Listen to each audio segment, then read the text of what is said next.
Hai, Mr. di sini. Mari kita tengok matematik tingkatan 1 bab 4 nisbah patu. Sekarang ada 3 nisbah A, B, C.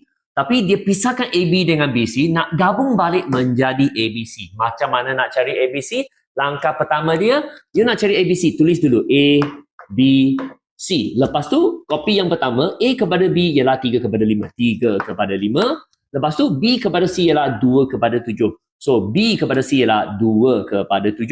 Tulis kat bawah dia, nampak? Lepas tu, tengah-tengah mesti kena sama. You kena samakan nilai kat sini. Macam mana nak samakan dia? Senang sahaja. 5 darab 2 akan dapat 10, betul?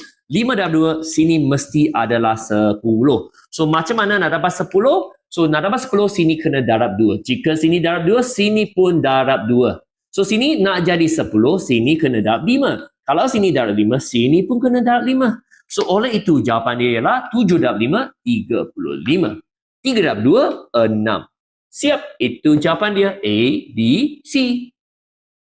Untuk mengetahui lebih banyak, anda boleh join saya melalui kelas percubaan secara percuma. Cuma kena WhatsApp ke nombor ini. Kami akan membantu anda.